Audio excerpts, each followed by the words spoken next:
Sveiki! Šodien dosimies tādā kā nelielā pastaigā pa Vecrīmu, bet ne pa tām ierastajām vietām. Paskatīsimies uz strupceļiem. Mums te ir interesanti materiāli no raksta Vecrīgas dārgumi atgriežas. Jā, sveiki. Tieši tā, šīs ieliņas, kas bieži paliek nepamanītas, ir, kā tādas mazas dārguma lādes. Pilnas ar stāstiem. Stāstiem par ko tieši? Ak, par visu ko. Par studentu korporācijām, par leģendārām kafejnīcām, pat par pazudušiem arhitektūras elementiem. Šodien mēģināsim šos noslēpumus Atgriežu aklajā un Maisa ielā mazliet pavērt. Lieliski, bet varbūt sāksim ar pamatu. Kāpēc Rīgā vispār ir tādas ielas, kas vienkārši beidzās? Strupceļi. Tas nav nekas tik unikāls Rīgai. Viduslaikos ļoti daudzas ielas vienkārši atdūrās pret pilsētas nocitinājumiem, pret mūriem. Pret aizsargu mūriem, loģiski. Jā.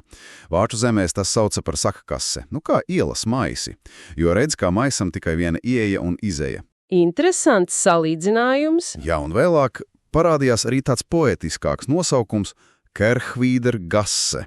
Tas nozīmē atgriešanās iela.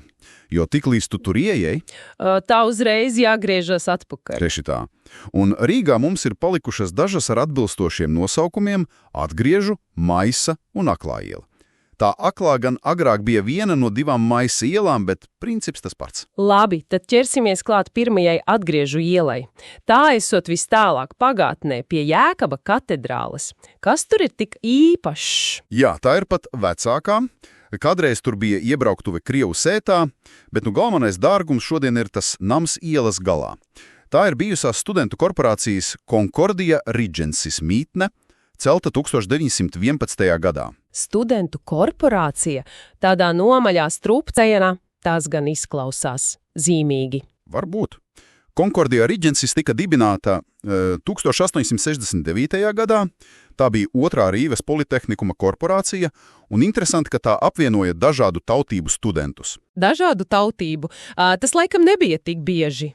Nebija viss. Tur bija krievi, vācieši, poļi, latvieši. Viņus vienoja kopīgi principi – brālība, patriotisms, zinātkāre. Un viņu krāsas – zila, zelta, sarkana – simbolizēja saskaņu.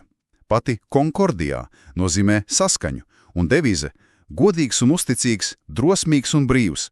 Un viņi paši uzcēla šo namu? Jā, viņi nopirka veco ēku par šķiet 19,500 rubļiem un uzcēla jaunu. Projektēja arhitekti Ašenkamps, Hakels un Rībensams.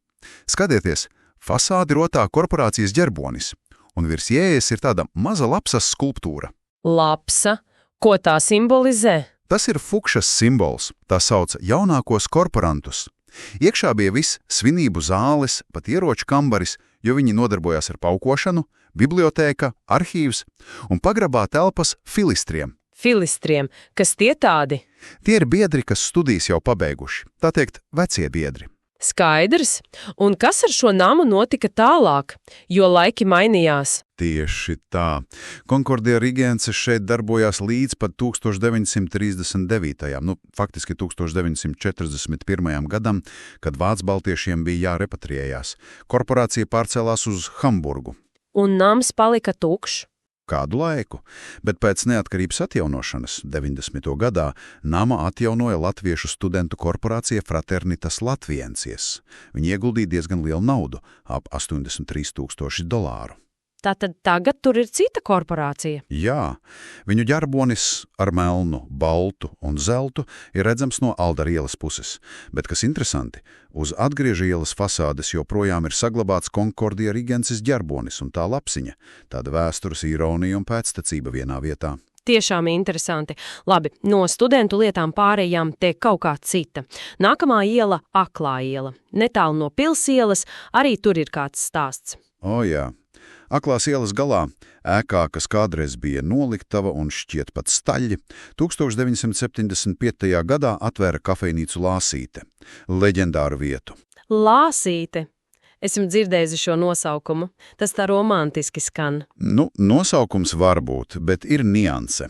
Vāciski tropfen, kas arī ir Lāsīte, mēdza apzīmēt labu alkoholu, un tas liekas bija tuvāk patiesībai par šo vietu. Ak tā! Tā tad netik nevainīgi. Kāda tad īsti bija tā Lāsīte? Tā bija ļoti atmosfēriski iekārtota kā tāds mednieku kroks. Zemas ķieģeļu velvas, pustumsa, pie sienām zvērādes, ieroču imitācijas.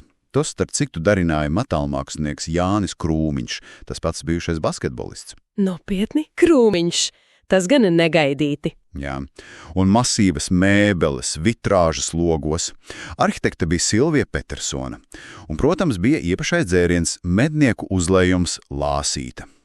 Padomu laikā tā bija ļoti, ļoti populāra vieta, varētu teikt, kulta vieta. Un kas notiek tagad, vai šī leģenda vēl ir dzīva? Bieži vien tādas vietas pazūd? Ziniet, pārsteidzoši, bet jā, Lāsīta joprojām darbojas.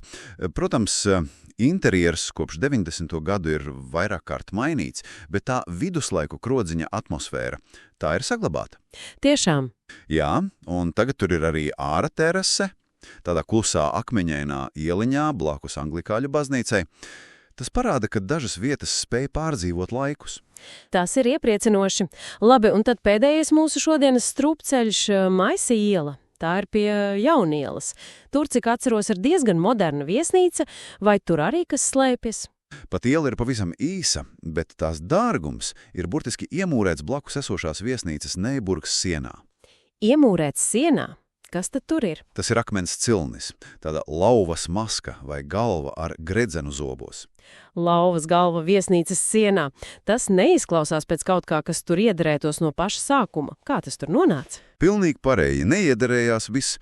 Oriģinālais cilnis kādreiz rotāja Štiftora vārds. Tie bija vieni no senajiem Rīgas vārtiem, kas, diemžēl, nav saglabājušies. Tad tas ir fragments no kaut kā, kas sen jau nojaukts. Jā. Pēc vārtu nojaukšanas šis cilnis nonāca muzejā, bet tad kaut kā tika iemūrēts kāda pagalma sienā un, laika gaitā sāka bojāties. Un tad nāca arhitekts Bokslavs. Tieši tā. Vilhelms Bokslavs, ceļot savu viesnīcu, to ievēroja. Viņš gribēja šo vēsturisko cilni paglābt, bet saprata, ka mēģinot to izņemt no tās sienas, varētu to pavisam sabojāt. Ko viņš darīja? Viņš pasūtīja izgatavot precīzu kopiju, un šo kopiju iemūrēja savas jaunās viesnīcas sienā, tieši no Maisa ielas puses. Tātad tas, ko mēs redzam viesnīcas sienā, ir kopija, Jā. Un oriģināls, tas ir zudis vai sabojājies? Jā, un te ir tas interesantākais. Oriģināls nav zudis. Tas bojātais īstais cilnis joprojām atrodas citā pagalmā, turpat netālu pāri Jaunielai. Nopietni, tātad mums ir divi ciļņi, viens kā publiska liecība kopija un otrs apslēgts oriģināls. Tieši tā. Tas ir tāds stāsts par saglabāšanu, par kopēšanu un par to, kā vēstures nospiedumi parādās pavisam negaidītās vietās, pat viesnīcas sienā. Fantastiski. Tātad, ja rezumējam, šie trīs mazie, varbūt pat necietie vecerīgas strupceļi atgriežu Aklā un Maisiela, katrs glabā pilnīgi atšķirīgu stāstu. Jā, no studentu korporāciju dzīves un vēstures ironijas atgriežu ielā. Līdz padomju laika leģendai un noskaņai Aklajā ielā. Un beidzot ar šo burtiski sienā iemūrēto vēstures fragmentu un tā glābšanas stāstu Maisielā. Tas tiešām atgādina, ka vēsture slēpjas visur, pat tur, kur mēs to vismazāk gaidām. Tikai jāprot paskatīties. Precīzi. Pat ejot pa ierastu maršrutu var pamanīt ko jaunu, ja vien zinām, kur skatīties un ko meklēt. Šie stāsti ir tepat blakus. Un tas liek aizdomāties, cik vēl šādus stāstu, varbūt vēl neizstāstītu, glabājas citos Rīgas vai citu pilsētu nostūros, klusi gaidot, kad kāds tos atkal pamanīs.